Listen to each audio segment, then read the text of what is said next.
Hello folks, so I'm here to review a pack made by Yeti. Kind of cool. When I think of Yeti, I think of coolers, I don't think of backpacks.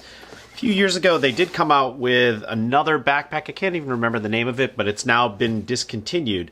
I actually like the look of that one better than this one, but I think the functionality of this one is better than that one. I have no idea because I never reviewed that pack, but just looking at it and hearing about it from other folks who did have that Yeti pack, it seems like that was a pretty cool pack. So this backpack is called the Yeti Crossroads 23, so it's a 23-liter pack. Again, this is a little bit smaller than I typically like. I do like a 28-liter pack, which gives me a little bit more flexibility in terms of what I can put in there. And this does seem to be smaller than a 28-liter pack. Pack manufacturers are all over the place when it comes to measuring the actual volume of a backpack, so you can never really trust them. This is the Air Tech pack, and they claim that this thing is a 16-liter pack. No way. This thing is much closer to being like a 30-liter pack. I actually love this pack a lot. But it just goes to show when you call this a 16-liter pack and this is called a 23-liter pack, you can clearly see that the Air pack is significantly bigger. All right, so let's take a look at this Yeti. We'll start sort of on the materials. This feels like a 1000 denier, either a Cordura or a Codra. It's certainly a stout material. It may be ballistic. I don't know what it is, but it's a heavyweight material, and it certainly is not going to break down on you anytime soon. The bottom has sort of a rubberized texture. I don't quite know what it is. I wouldn't call it a tarpaulin because it's not quite that flexible. It really does feel like it's essentially the same material that you have here, this Cordura, but coated in a vinyl of some sort. Now, it's going to make it more water resistant for sure, but it's not going to be waterproof because the seams obviously are going to still be leak points. If you were to take this thing and you plunked it down into a puddle, it's going to get wet in the interior. So I'm sure it has okay weather resistance, but don't expect that this thing is going to be weatherproof in any sort of way. One of the things that I don't love is the branding. It's super obvious. It's huge.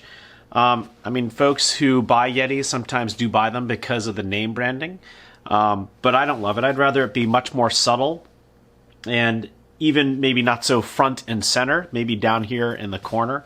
You can see that there is no obvious looking pocket on the front, but there is a quick access pocket here on the top. So let's go ahead and take a look at that. The thing that's cool about this pocket here is that it actually has enough volume to have two different spaces within it. So you have this slide pocket that would fit an iPhone, and then you have this front pocket here, which it's hard to tell with the way that I'm holding it like this, but it actually has its own significant volume. So I could easily put in my sunglasses there and feel that it's going to be totally safe to have my sunglasses in that pocket. So I love this quick access, easy to get to, right on the top and front of the bag. I wish all packs had this, and strangely enough, not all packs have this. And it's a YKK zipper. It's a YKK 8. And the other, it looks like we have a it looks like that's YKK 8 throughout. So those are really high quality zippers. They have nice little tabs on them. The tabs aren't big enough to keep these things from clinking together. So you do sometimes hear the metal against metal if you're moving around campus with these things jingling on your back. That's sort of the hardware. Let me flip this thing over so you can take a look at this suspension system here. You'll notice it looks as if there is no sternum strap. There actually is a sternum strap. Where did I put it? Okay, so it doesn't come installed, but it's pretty easy just to throw it in there and hook it on there. And there are 4 adjustment points along the shoulder strap. So, and then if you look at the actual shoulder straps themselves, they are cut in such a way that they will shape around your body. They're not just straight. You can see they curve. And then on the back side here, this isn't mesh per se, but it is a much more permeable fabric, so it will allow your perspiration to get out. and there's there's foam behind this as well. And the same thing is on the interior of the shoulder straps that actually come in contact with your body. I think it probably would be nicer if there was an air channel here. So this was a dense foam and it left a gap here to allow for perspiration to get up and out. But I think actually Yeti has done a nice job of keeping this narrow enough such that you have air on the sides of your body rather than on the center of your back. And when I put this on, when it's fully loaded, it actually does feel like that. It feels like the padding here sort of is in the middle and there's a lot of space around my back to keep things cool. So this might be a pretty good design. It's hard to know because it's winter and I didn't have a chance to use this when it was hot out. The shoulder straps themselves are fully adjustable. One of the things that's very interesting about this Yeti pack is that the entire thing is encased in a thin layer of foam, which is what allows this thing to have some structural rigidity even when it's not filled. The other thing that the benefit of having this level of rigidity is that this is a bag that stands on its own. It's little things like that that make a huge difference in my mind in terms of the usability of a pack. So let's continue. You can see here on the top we have a handle which is firm but cushioned, so it's pretty nice to be able to hold on to it. It also is somewhat, it's not perfectly in the center, but it's centered in the bag enough such that it's the bag itself, when it's fully loaded, the bottom of it's not going to kick out and run into your knees when you're carrying it by the handle. The only thing I would say that's disappointing here is that this is really the only handle. So if you're somebody who comes into your office and needs to hang up your backpack on a coat hook on the wall or something like that, it's much harder to do when you have this type of handle. It would be much nicer if they simply built in an extra really cheap loop of webbing here, and that would allow it to be able to hang. So most of the packs that you see on this wall here have those cheap little webbing hooks that or loops that allow me to be able to hook them more easily to the wall. This would have to have a peg that would be sticking out of the wall at least 3 or 4 inches in order to be able to hang this. Okay, there are no handles on the side, but you can see here that we do have one water bottle pocket on this side as well as another water bottle pocket on this side. And the beauty of these is that they're really well implemented. There are magnets that are holding this pocket flat against the bag when it's not in use, and then those magnets obviously release fairly easily and allow you to be able to hold a 2-liter bottle very easily. So I think that's a brilliant design, and it's really elegant, and I do like the fact that when you look at the pack, without having those elephant ears sticking out, it really gives it a nice, trim, streamlined look compared to those that have big old loose pockets on the side.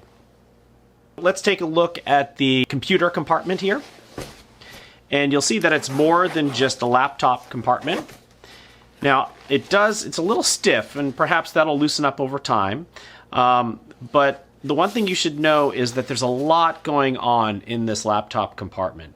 So as you can see, I hope that it's clear for you guys.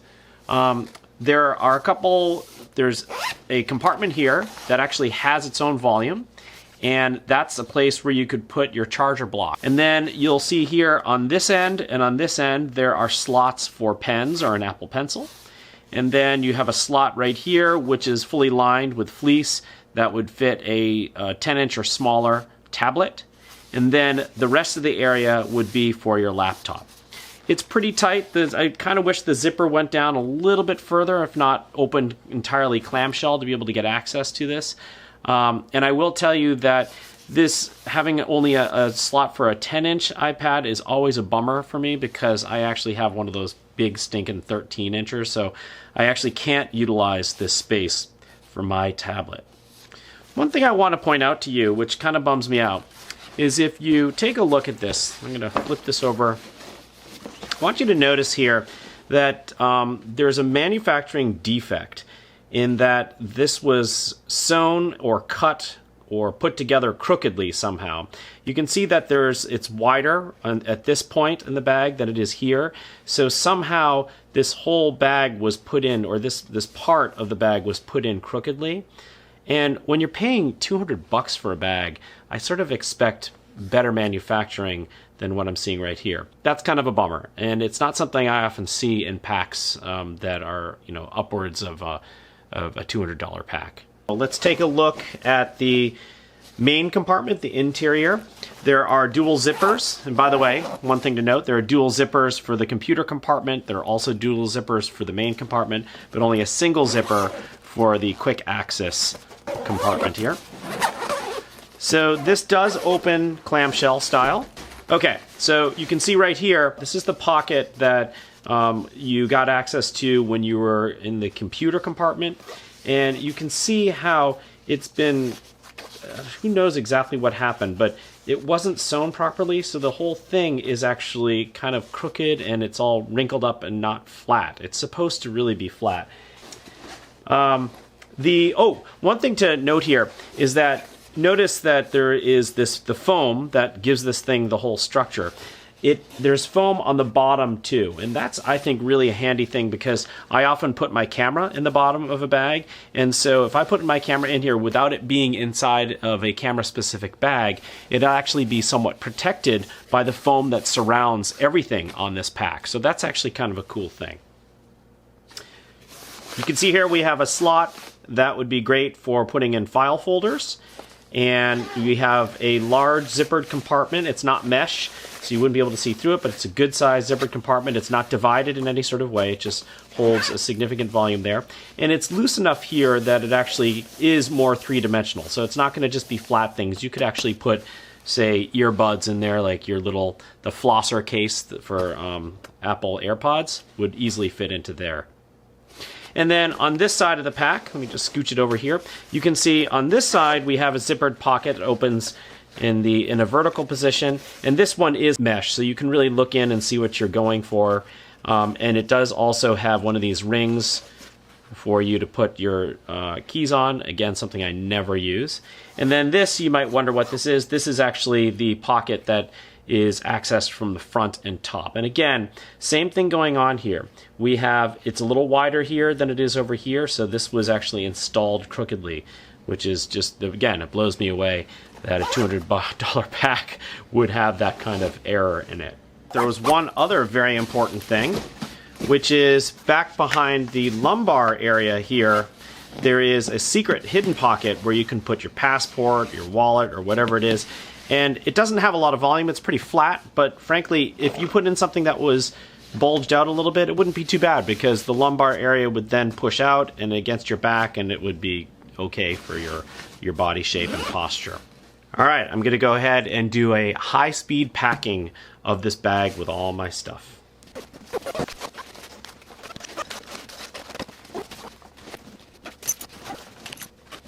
Okay, so it's all packed up and tossing it on.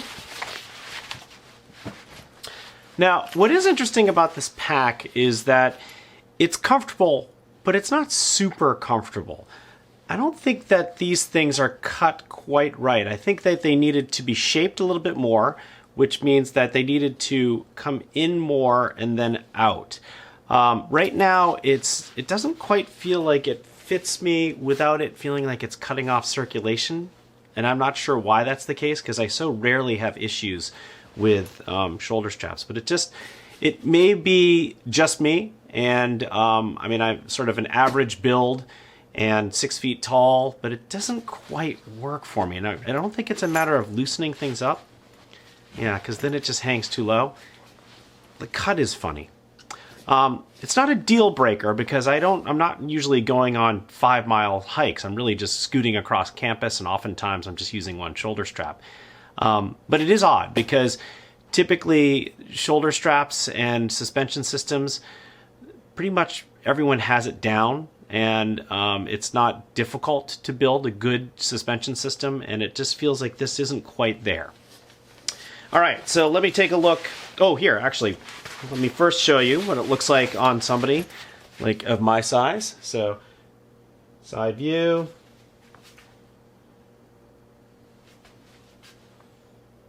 So you can see here that I have my water bottle nicely stuck in this magnetic pocket, and when I take out, well, actually, forgot about those guys. When I take it out, I can just go ahead and let the magnets hold it right against the side.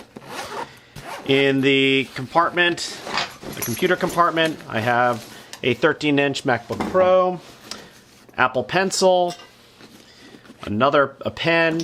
Like I said, I can't really utilize the tablet. I could actually put in well, I don't know what would fit in. I can't use the tablet sleeve though. And then in this area, I've chosen to put the loose keys that I almost never use this set of keys. In the lumbar area, I have my wallet, which is, I guess, not a great thing now. Everybody knows where I keep my wallet if I'm carrying this pack. And then this little piece of webbing that says Yeti on it is holding my keys and my key card. And then when I flip it over,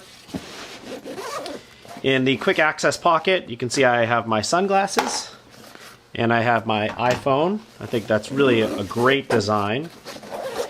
And then in the main compartment, this is where things can get a little bit hairy for me.